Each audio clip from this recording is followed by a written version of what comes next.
Hi everyone, ಎಲ್ಲ 5, 8, 9ನೇ ತರಗತಿ public ಪರೀಕ್ಷೆ ಇಂಪಾರ್ಟೆಂಟ್ ಅಪ್ಡೇಟ್ಗೆ ನಿಮಗೆಲ್ಲ ಸ್ವಾಗತ ಸುಸ್ವಾಗತ. ದೊಡ್ಡ ಬದಲಾವಣೆ ಮಾಡಿದ್ದಾರೆ ಹೈಕೋರ್ಟ್ ಆದೇಶದ ಅನ್ವಯ. ಡಿಟೇಲ್ ಆಗಿ ಮಾಹಿತಿಯನ್ನು ಕೊಡ್ತೀವಿ. ಚಾನಲ್ಗೆ ಸಬ್ಸ್ಕ್ರೈಬ್ ಆಗಿ, ವಿಡಿಯೋ ಇಷ್ಟ ಆದರೆ ಲೈಕ್ ಮಾಡಿ.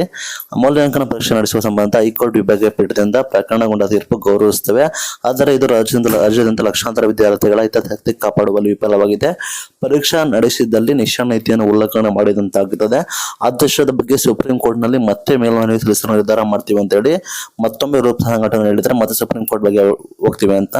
ಏನಂದ್ರೆ ಏನ್ ಪ್ರಕರಣ ಅಂದ್ರೆ ನಿಮ್ಗೆ ಗೊತ್ತಿರೋ ಹಾಗೆ ಶಿಕ್ಷಣ ಕಾಯ್ದೆಯಡಿ ರಾಜ್ಯ ಶಿಕ್ಷಣ ಇಲಾಖೆ 2023 ಆಗಸ್ಟ್ 6 ಮತ್ತು 9 2 ಸುತ್ತೋಲೆ ಹೊರಡಿಸ್ತಾರೆ. 5, 8, 9ನೇ ತರಗತಿ ವಿದ್ಯಾರ್ಥಿಗಳಿಗೆ ಮೌಲ್ಯಾಂಕನ ಪರೀಕ್ಷೆ ನಡೆಸುವುದಕ್ಕೆ ನಿರ್ಧರಿಸಿತ್ತು. ಇದನ್ನು ಪ್ರಶ್ನಿಸಿ ಅನುದಾನ ರಹಿತ ಶಾಲಾ ಸಂಘಟನೆಗಳು ಹೈಕೋರ್ಟ್ ಮೇಲಿತ್ತು. ಈ ಅರ್ಜಿ ಕುರಿತು ವಿಚಾರಣೆ ನಡೆಸಿ ಏಕಸದಸ್ಯ ಪೀಠ ಅದನ್ನು ರದ್ದು ಮಾಡಿತು. ಆದೇಶವನ್ನು ಪ್ರಶ್ನಿಸಿ ರಾಜ್ಯ ಸರ್ಕಾರ ಮತ್ತೆ ಮೇಲ್ಮನವಿಗೆ ಹೋಗಿತ್ತು.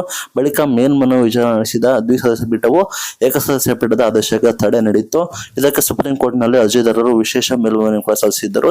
ದ್ವಿಸದಸ್ಯ ಪೀಠಕ್ಕೆ ಆದೇಶ ತಡೆ ನೀಡಿದ ಸುಪ್ರೀಂ ಕೋರ್ಟ್ ದ್ವಿಸದಸ್ಯ ಪೀಠದ ಮುಂದೆ ಸರ್ಕಾರ ಸಲ್ಲಿಸಿರುವ ಮೇಲ್ಮನವಿಯನ್ನು ಆದಷ್ಟು ಶೀಘ್ರವಾಗಿ ವಿಚಾರಣೆ ನಡೆಸಿ ಸೂಕ್ತ ಆದೇಶವನ್ನು ನೀಡುವ ಸೂಚನೆ ಕೂಡ ನೀಡಿತ್ತು. ಈಗ ಮತ್ತೇನ್ ಹೇಳಿದಾರೆ ಅಂದ್ರೆ ರೂಪ್ಸ ಸಂಘಟನೆ ಅಧ್ಯಕ್ಷರು ಮತ್ತೆ ನಾವು ಸುಪ್ರೀಂ ಕೋರ್ಟ್ಗೆ ಹೋಗ್ತೀವಿ, ಇದು ಗೌರವಿಸ್ತೀವಿ ಹೈಕೋರ್ಟ್ ತೀರ್ಪು, ಬಟ್ ಇದರಿಂದ ಲಕ್ಷಾಂತರ ವಿದ್ಯಾರ್ಥಿಗಳಿಗೆ ತೊಂದರೆ ಆಗುತ್ತೆ, ಶಿಕ್ಷಣ ನೀತಿ ಉಲ್ಲಂಘನೆ ಮಾಡೋಕ್ಕಾಗುತ್ತೆ, ಮತ್ತೆ ನಾವು ಸುಪ್ರೀಂ ಕೋರ್ಟ್ಗೆ ಹೋಗ್ತೀವಿ ಅಂತ ಹೇಳ್ತಾ ಇದ್ದಾರೆ. ವಿದ್ಯಾರ್ಥಿಗಳು ನಮ್ಮ ಅಭಿಪ್ರಾಯವನ್ನು ತಿಳಿಸಿ ಅನಂತರ ಮತ್ತೆ ಹೋಗ್ತೀವಿ ಅಂತ ಹೇಳ್ತಾ ಇದ್ದಾರೆ. ಈಗ ನಂತರ ಪರಿಷ್ಕೃತ ವೇಳಾಪಟ್ಟಿ ಪ್ರೂಫ್ ನಿಮ್ ಕಣ್ಮಂದನಿದೆ, ನಾನು ಅದೇ ರೀತಿ ಫೇಕ್ ವಿಡಿಯೋಸ್ ಮಾಡೋದಿಲ್ಲ. ಅನಂತರ ಪರಿಷ್ಕೃತ ವೇಳಾಪಟ್ಟಿ ಕೂಡ ಪ್ರಕಟಣೆ ಮಾಡಿದ್ದಾರೆ. ಮಾರ್ಚ್ 25 ಪರಿಸರ ಅಧ್ಯಯನ ಮಧ್ಯಾಹ್ನ 2:30 4:00, 26 ಗಣಿತ ಬೆಳಗ್ಗೆ 10 ರಿಂದ 12, 5ನೇ ತರಗತಿ ವಿದ್ಯಾರ್ಥಿಗಳಿಗೆ. ನಂತರ 8ನೇ ತರಗತಿ ವಿದ್ಯಾರ್ಥಿಗಳಿಗೆ 25 ಮಾರ್ಚ್ 25 ತೃತೀಯ ಭಾಷೆ ಮಧ್ಯಾಹ್ನ 2:30 5, ಮಾರ್ಚ್ 26 ಗಣಿತ ಬೆಳಗ್ಗೆ 10 ರಿಂದ 12:30, ಮಾರ್ಚ್ 27 ವಿಜ್ಞಾನ ಮಧ್ಯಾಹ್ನ 2:30 5, ಮಾರ್ಚ್ 28 ಸಮಾಜ ವಿಜ್ಞಾನ ಬೆಳಗ್ಗೆ 10 ರಿಂದ 12:30.